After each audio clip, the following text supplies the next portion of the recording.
तथा बदली हुई सामाजिक व्यवस्था के संदर्भ में जब विचार करते हैं तो गांधी जी के विचार ही हमारे सामने सभी चुनौतियों का समाधान प्रस्तुत करते हैं। आजादी के पहले का भारत हो या आजादी के बाद का भारत हो, मैं समझता हूं कि बापू के बिना ये भारत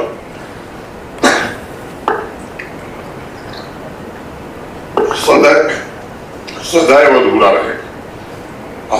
आजादी मिलने के बाद जब देश में उथल पुथल का दौर चल रहा था, 29 दिसंबर 1947 तो गांधी जी ने कहा था कि मैं प्रार्थना करता हूं कि इस अंधकार में जम्मू कश्मीर एक सितारा बनकर देश को रोशनी दिखाए। हमें ये ध्यान रखना चाहिए कि हमारे बारे में बापू ने क्या कहा था। एकता, भाईचारे और सामाजिक समरसता के दृष्टिकोण से गांधी जी को जम्मू कश्मीर में आशा की किरण उस समय नजर आई थी और इसलिए समस्त जम्मू कश्मीर के आवाम की और विशेष रूप से शिक्षा के क्षेत्र से जुड़े हुए अध्यापकों की जिम्मेदारी पड़ जाती है।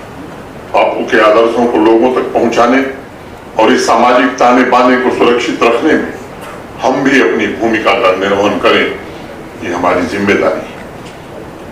आपने देखा है कल ही जम्मू कश्मीर में लोकतंत्र का महापर्व संपन्न हुआ है। तीसरे चरण का मतदान पूरे जम्मू कश्मीर में कल संपन्न हो गया। मई में लोकसभा के चुनाव हुए थे। 3 महीने के भीतर विधानसभा के चुनाव शांतिपूर्ण, निष्पक्ष ढंग से हुए और आज ये केवल भारत में नहीं पूरे विश्व में चर्चा का केंद्र बिंदु बना हुआ है। 1 करोड़ 40 लाख जम्मू कश्मीर के नागरिकों ने संविधान के मूल्यों में अपनी आस्था दोहराते हुए इस खूबसूरत जम्मू कश्मीर को देश के विकास में अपने योगदान का संकल्प अपने मतदान के माध्यम से लिया है। बापू हमेशा जम्मू कश्मीर में अमन और तरक्की देखना चाहते थे। पिछले 5 वर्षों में माननीय प्रधानमंत्री जी के नेतृत्व में जो कार्य हुए, चाहे वो ग्रास रूट डेमोक्रेसी का एम्पावरमेंट हो, शांतिपूर्ण चुनाव हो या विकास के अन्य काम, इस बात के प्रमाण है कि जम्मू कश्मीर अब अपने अतीत को भुलाकर एक नए इतिहास की रचना करने में व्यस्त है।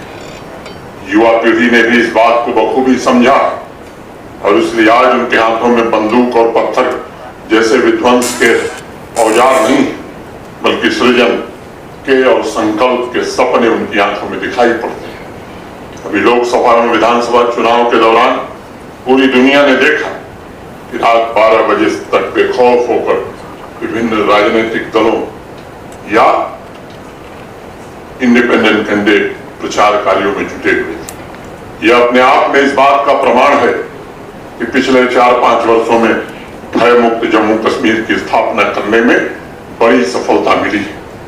आज मैं युवा पीढ़ी से आग्रह करना चाहूंगा कि अमन और तरक्की की इस रफ्तार को हमें बनाए रखना है।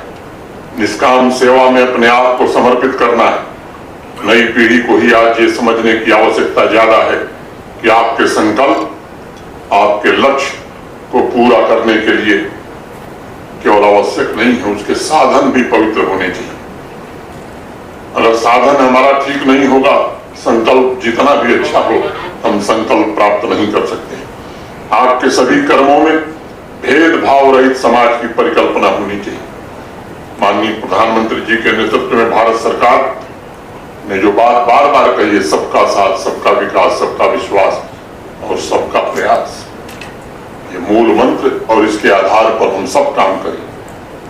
एक कविता है, प्रसिद्ध कविता है, मुझे ध्यान में आ रही, लिखा है कि युग सत्य एक दिन विलुप्त हुई शक्ति पहचानेगा, ठहरेगा आसमां से चलकर सूरज यहीं ठहरेगा, सूरज यहीं जम्मू कश्मीर में ठहरेगा। युवा साथियों, एक सभ्य समाज में हिंसा के लिए कोई जगह नहीं हो सकती। आपकी आकांक्षाएं अमन और तरक्की के वातावरण में ही पूरी हो सकती हैं। पिछले वर्षों में ऐसा माकूल माहौल बने ताकि आप भी देश के अन्य राज्यों के बच्चों और युवाओं की तरफ अपने सपनों को पूरा कर सकें, इसकी हर कोशिश की गई है। लाखों नौजवान आज एंटरप्रेन्योर्स बने हैं। पिछले 4-5 वर्षों में हजारों नौजवान स्टार्टअप आज चला रहे हैं और सबसे सबसे बड़ी खुशी की बात यह है कि आज स्टार्टअप्स में 1/3 स्टार्टअप्स का नेतृत्व हमारी बेटियां कर रही हैं। ये हमारे देश आपके स्कूल पूरे वर्ष फंक्शनल है। नई पीढ़ी को राष्ट्रीय शिक्षा नीति के अनुरूप मॉडर्न और साइंटिफिक रिलेवेंट एजुकेशन मिले, इसका प्रयास हुआ है। कुछ एक नौजवानों को रास्ता भटकाने की कोशिश की जाती है, कुछ नौजवानों को बरगलाया जाता है। उनसे भी मैं कहना चाहता हूं, समाज बराबर हिंसा से दुर्बल होता है, समाज हिंसा से बिखरता है। और इसलिए मैं खास तौर से नौजवानों से आग्रह करना चाहता हूं, नई पीढ़ी का आह्वान करना चाहता हूं, बापू को सही श्रद्धांजलि यही होगी कि आज बापू के आदर्शों से प्रेरणा लेकर हम सब समृद्ध जम्मू कश्मीर के निर्माण में जुटे। हर एक युवा ऊर्जा सृजन के लिए समर्पित, हर एक युवा समाज की बुराई को समाप्त करने के लिए में अपना योगदान दे। ये आवश्यक है। प्रशासन की तरफ से हर कोशिश होगी कि संसाधन उपलब्ध कराए जाएं ताकि जम्मू कश्मीर का नौजवान, खासतौर से विद्यार्थी, अपने संकल्पों को, अपने सपनों को पूरा कर सके।